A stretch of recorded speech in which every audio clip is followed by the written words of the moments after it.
The car is still running. Caleb Whitfield sits in the driver's seat with both hands on the wheel, even though the wheel isn't going anywhere. The porch light of the house in front of him flickers once, the way it always does before it settles. Through the window, he can see his mother moving past the kitchen doorway, and somewhere behind her, the low murmur of his father's voice, and somewhere behind that, the particular clatter of his grandmother setting a casserole dish down on a trivet she's used for 30 years. He mouths the words to himself, quiet enough that even the empty passenger seat can't quite catch them.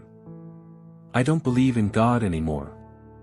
He says it again, and this time his voice cracks in the middle, on the word believe, like the sentence itself doesn't want to be said whole. 17 years old, and he has rehearsed this exact moment more times than he's rehearsed anything in his life, more than his driver's test, more than the one class presentation that made his hands shake in front of 30 classmates. None of that comes close. Because failing a test costs you a grade. This could cost him something he doesn't have a name for yet, something that lives underneath the word family, in the part of it that isn't really about blood at all. He kills the engine. The quiet that follows is worse than the noise was. Why does telling the truth feel so much like a crime? That's the question this story is going to sit inside of, for the next half hour. Not because it has an easy answer. Because most of the people watching this already know, somewhere in their own life, exactly what that silence in the car feels like. Caleb doesn't go inside yet. He sits a moment longer, and behind him, unnoticed, the porch light steadies. 3 hours earlier, none of this had a shape yet. It was just Sunday, doing what Sunday does in Millhaven, Georgia, a town small enough that the water tower still has last year's homecoming score painted faintly under a new coat, a town where the church parking lot fills up before the diner does. The Whitfield house sits at the end of a quiet street, modest, a little worn at the edges in the way that means it's lived in rather than neglected. A wraparound porch. A tomato bed gone leggy with the season. Inside, the kitchen smells like rosemary and butter, and Diane Whitfield moves through it the way she moves through most of her life, quickly, warmly, checking on 3 things at once without ever quite looking rushed. She's 44, cardigan sleeves pushed to her elbows, the small silver locket she almost never opens resting against her collarbone. She calls out toward the hallway without turning around. "Robert, if that oven timer goes off and nobody answers it, we are having burnt rolls for the 4th Sunday running." From the next room, a deep voice, unhurried. "I heard it the first 3 times, Diane." Robert Whitfield appears in the doorway a moment later, solid, sun-weathered, a man built by 20 years of manual work and by a good deal more certainty than most men his age can claim. He's already got his church clothes half changed into weekend clothes, plaid sleeves rolled, the watch that used to belong to his own father sitting heavy on his wrist. He kisses the top of Diane's head on his way to the stove, an old habit worn smooth by 20 years of marriage. Behind him, the front door opens, and there's a particular shuffle and knock that every member of this family would recognize blindfolded. "I brought the casserole," Eleanor Whitfield announces, before anyone can ask. "Green bean, like always." "Don't tell me you already made one, Diane Whitfield, because I will simply make you eat both." 74 years old, silver hair set neatly, a navy cardigan over a pale blue dress that could have come from any decade in the last 30 years and still look exactly right on her. She carries herself the way retired schoolteachers often do, upright, unhurried, the kind of calm that comes from having spent 31 years being the only adult in a room of children and never once needing to raise her voice to be heard. Around her neck, hidden mostly beneath her collar, a wedding ring hangs on a thin chain. She has worn it every day since her husband died. If you didn't know to look for it, you would never notice it was there. This is the ordinary world. Warm. Practiced. The kind of Sunday that has happened almost exactly this way more times than anyone in this house could count, and would keep happening this way, if nothing changed. Something is about to change. Caleb comes down the stairs last, the way he always does, hoodie sleeves pulled over his hands, dark hair pushed off his forehead in the same gesture he's used since he was 12. He is quieter than usual tonight, though nobody at the table would call it strange yet. Caleb has always been the quiet one. That's simply who he is, as far as any of them know. What none of them know is that he has spent the last hour in his room finishing, then deleting, then starting again, a text to the one person outside this house who already knows the truth. Maya, you don't have to do it tonight, you know that, right? Caleb, I know. Caleb, but if I wait for the right night I'm gonna wait forever. Maya Chen has been Caleb's closest friend since freshman year, sharp, direct, the kind of person who asks the question everyone else in the room is avoiding. She was raised in a house with no religion in it at all, and for a long time that difference between them didn't matter, until about a year ago, when one of her offhand questions cracked something open in Caleb that he hasn't been able to close back up since. Do you actually believe it? She'd asked him once, over lunch, not unkindly, or do you just believe you're supposed to? He hadn't had an answer. That was the problem. He still doesn't, not fully, but he knows, at least, that the second question is the true one, and he has known it for the better part of a year, and he has told no one in this house. Downstairs, the table is set. Eleanor's casserole sits steaming next to Diane's rolls. Robert takes his seat at the head of the table, out of habit rather than authority, though in this house the two have mostly meant the same thing. All right, he says, reaching for Diane's hand on one side and, out of long practice, holding the other hand out toward the empty space until Caleb sits down and takes it. Caleb, say grace for us. It is such an ordinary request. Robert has asked it 1,000 times. Caleb has answered it 1,000 times, the same familiar words, the same bowed head, so automatic it barely required thought. Tonight, it requires everything he has. He opens his mouth. Nothing comes. The silence stretches half a second too long, and Diane glances up first, the quick, searching look she gives whenever something in the room shifts before anyone said why. Eleanor's hands, already folded, go very still. Caleb, Robert says again, gentler now, assuming his son has simply lost his place. Go on. And Caleb, who has rehearsed this in a parked car, in his bedroom mirror, in the shower, in his head on the walk home from school more times than he could count, hears himself say it plainly, quietly, in a voice that doesn't sound like the one he practiced with at all. I can't. A pause. I don't think I believe in this anymore. For a moment, nobody moves. The rosemary smell from the oven is still hanging in the air. Somewhere outside, a dog barks twice and stops. Diane's fork, halfway to the table, hovers there. Robert's hand, still holding Caleb's, goes rigid before it lets go entirely. And Eleanor simply watches her grandson, her expression unreadable, the same slow stillness she gets right before she says something that matters. Nobody says anything for what feels, to Caleb, like an hour. It is closer to 4 seconds. Then Robert's chair scrapes back. Say that again. It isn't a question. It's a demand dressed as one, the particular flatness in Robert's voice that Caleb has learned, over 17 years, means his father is not yelling only because he is working very hard not to. Caleb's heart is going so fast he can feel it in his throat. He thinks about lying. He thinks, for one humiliating second, about saying never mind, forget it, I don't know why I said that, and some old, practiced part of him almost does it, almost hands the whole family back the version of him they were expecting an hour ago. He doesn't. I said I don't believe in it anymore, Caleb says, and his voice is steadier the second time, though his hands, in his lap, are shaking. Not the way you want me to. I've been trying to for over a year. I can't make myself feel something that isn't there. A year. Robert repeats the word like it's a foreign object in his mouth. You've been sitting at my table for a year, saying grace, going to church, letting your mother think. He stops himself, jaw working. This is the boy I raised. Robert. Diane's hand goes to his arm, an old reflex, the emotional buffer she has played in this marriage more times than either of them would admit out loud. Let him talk. I don't want him to talk, Diane, I want him to explain to me how my son sat in church next to me every Sunday and didn't believe a word of it. I didn't say I didn't believe any of it, Caleb says, and something in him, some cornered animal instinct, finally starts pushing back instead of shrinking. I said I don't know what I believe. There's a difference.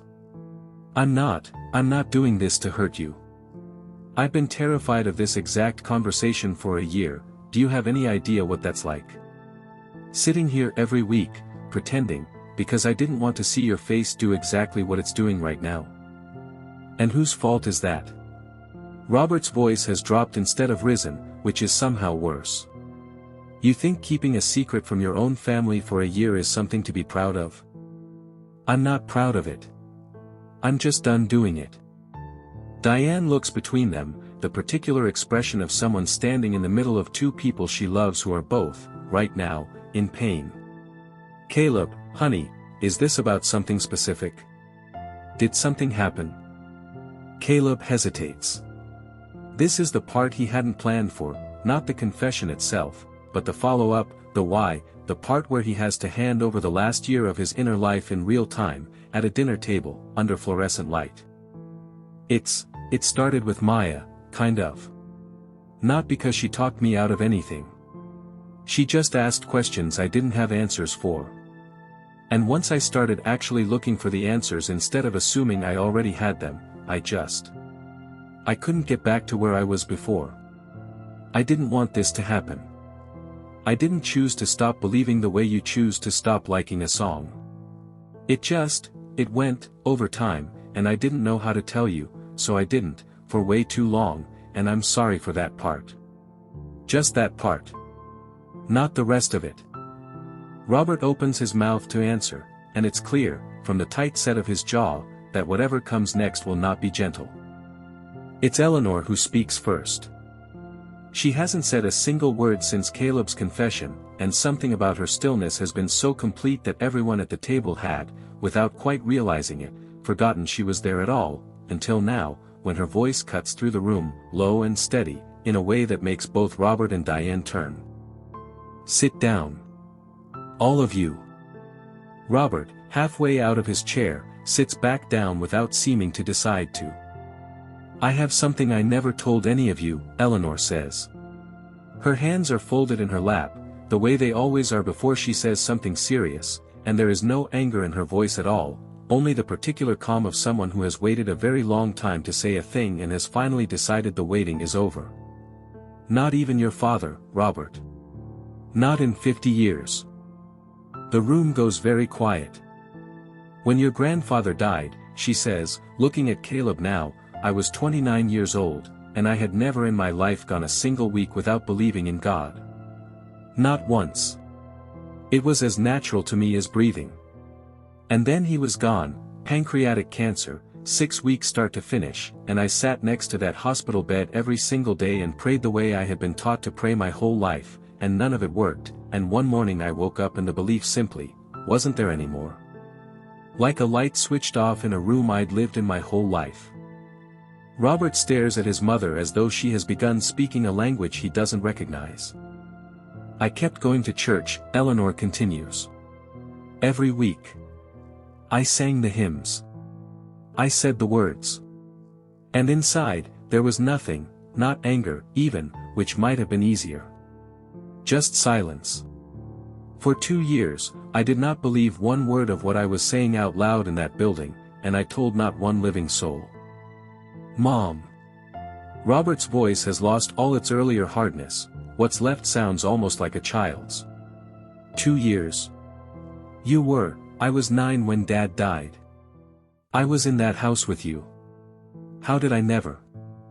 Because I decided you shouldn't have to carry it, Eleanor says simply. You'd already lost your father. I wasn't going to hand you a mother who'd lost God, too. I thought I was protecting you. You weren't protecting me. You were keeping me from knowing you. Robert's hands are flat on the table now, and there's something raw moving across his face that Caleb has genuinely never seen there before, not anger anymore, but something closer to grief, decades late. I used to think something was off with you those years. I remember it. I asked Aunt Ruth once why you seem so far away all the time, and she just told me to leave you be, that grief takes its time. Nobody told me the truth. My whole life, I thought I knew exactly who my mother was. I didn't know this. You knew who I was, Eleanor says gently. You just didn't know everything I'd been through to get there. Those aren't the same thing, Robert, and I am sorry it took me this long, and this particular dinner, to understand that difference myself. The room sits in that admission for a long moment. Diane's eyes are wet. Robert looks, for the first time all evening, entirely unmoored, a man discovering that the ground he'd stood on his whole life had a fault line running through it that no one had ever mentioned. How, Caleb says finally, quietly, the question that has been building in him since the moment his grandmother started talking. How did you come back? To believing, I mean. If it just turned off like that. Eleanor turns to look at him directly, and something in her face softens in a way it hasn't all evening, not composure now, but tenderness, unguarded. I didn't come back to church because I found my answers, she says. I want you to hear that clearly, Caleb, because I think it's the only part of this that actually matters. I came back because your grandfather's sister, your great-aunt Louise, you never met her, she sat with me every single week for 2 years. She'd come by Thursday afternoons with a thermos of coffee and just sit. She never once asked me what I believed. She never quoted a verse at me. She never once tried to fix me. She just showed up, week after week, whether I said 10 words to her or none at all. And somewhere in that second year, without my ever deciding to, I noticed that her showing up hadn't stopped. That was faith, it turned out. Not certainty. Just staying. She reaches across the table and takes Caleb's hand, the same hand his father had let go of an hour before. I am not afraid for your soul, Caleb. I want you to hear that too. I have never once, in 74 years, been afraid of a question. I have only ever been afraid of the people I love thinking they have to hide from me to be loved. You do not have to hide from me. You never did. Caleb's eyes fill before he can stop them, and for a moment he doesn't trust his own voice enough to answer. He just nods, once, and holds his grandmother's hand a little tighter. Robert sits very still, staring at the tablecloth, at his mother's hand wrapped around his son's. Something in his chest is working through decades of assumption all at once, the mother he thought he knew completely, the son he thought he knew completely, both turning out to hold rooms he'd never been let into. He doesn't say anything. Not yet. Whatever is happening in him hasn't found words. Diane breaks the silence gently, her hand finding Caleb's shoulder. I have to say something too, since apparently tonight is the night for it. She lets out a small, unsteady laugh, wiping at her eyes. I've had my own doubts for years, Robert. Not like Eleanor's, nothing that dramatic. Just quiet ones. Questions I never brought up because it never seemed like the right moment, and then it just became easier not to. I should have told you a long time ago. I should have told Caleb, too, maybe then he wouldn't have carried this alone for a year, thinking he was the only one in this house who ever wondered. Robert looks at his wife now, and something in his expression, not agreement, not yet, but a kind of stunned recognition, passes over his face. 20 years of marriage, and there was a room in her he hadn't known about either. I don't, he starts, then stops, then tries again. I don't know what to do with all of this. I built this family on the idea that we all believed the same thing, the same way, all the time. That was the floor everything else stood on. And now I'm finding out the floor was never as solid as I thought, and I don't. He shakes his head, jaw tight, eyes bright in a way he clearly hates. I don't know how to feel about that yet. You don't have to know tonight, Eleanor says quietly. None of us solved anything tonight. We just stopped hiding it from each other. That's not nothing, Robert. That might be everything, actually, given enough time. Nobody answers that. The rosemary smell from dinner has gone cold in the kitchen. Nobody has eaten more than a few bites. And yet the room, for the first time all evening, doesn't feel like it's about to break. It feels like it's just been rearranged. Dinner resumes, eventually, quieter than it started, plates picked at rather than finished. Nobody performs normalcy the way they might have an hour before. There is no music playing. No one reaches for the usual Sunday small talk about the neighbors or the church potluck coming up in November.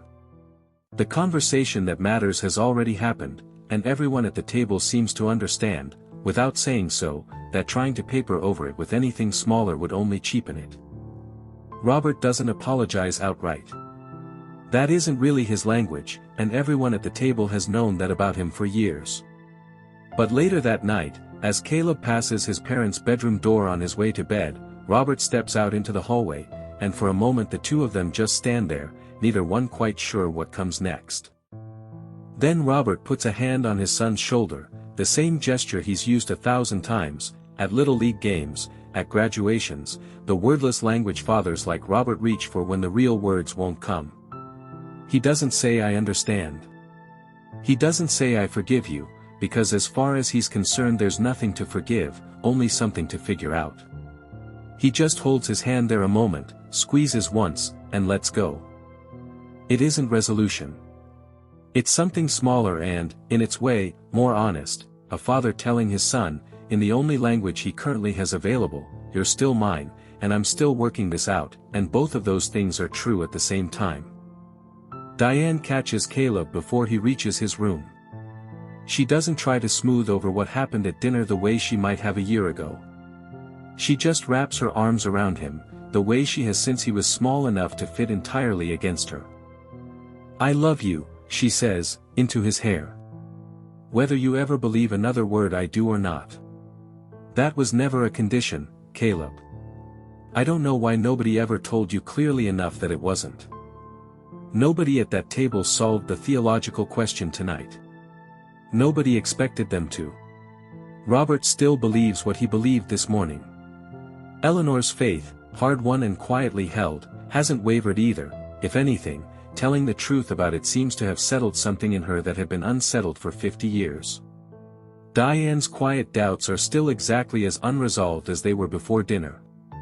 And Caleb still doesn't know, not really, what he believes, or what he'll believe a year from now, or 5. What changed isn't the answer. What changed is that, for the first time in longer than any of them could say, nobody in that house is carrying their real self in a separate room from the one everyone else can see. That night, long after the house has gone quiet, Caleb sits at his desk, unable to sleep, replaying the evening in pieces the way you do after something that reshapes you. There's something sitting on his desk that wasn't there this morning. A small, cloth-bound journal, its cover worn soft at the corners, the kind of object that has clearly been handled and reread many times over many years. There's no note attached to it. He doesn't need one. He recognizes his grandmother's handwriting on the first page before he's even opened it past the cover, recognizes, too, the 2 words written at the very top, underlined once, in ink faded almost to gray. The lost years. He doesn't open it right away. He sits with it closed in his lap for a long while, feeling the weight of what it must have cost his grandmother to leave it there without a word, an offer, not a demand. Read it, or don't. Ask her about it, or never mention it again. The choice, entirely, is his, and that, he understands now, is the whole point of what she gave him tonight at that table. Not answers. Not a map back to certainty. Just the permission to be exactly as unfinished as he actually is, and to be loved that way regardless. He opens the first page. Faith, it turns out, is rarely the thing we picture, a single unbroken line running straight from someone's childhood to their grave, never bending, never questioned. More often, it's something closer to what Eleanor Whitfield carried for 50 years without telling a soul, a light that went out once, in a room nobody else was allowed into, and came back only because someone else refused to stop showing up.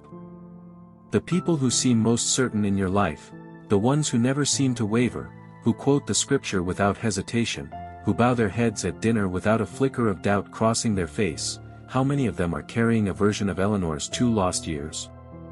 A silence they decided, once, a long time ago, that no one else needed to know about. You may never find out. Not unless, one day, at some ordinary dinner table, somebody finally decides the hiding has gone on long enough. If that day comes for someone in your life, or for you, what do you think it would take to finally say it out loud?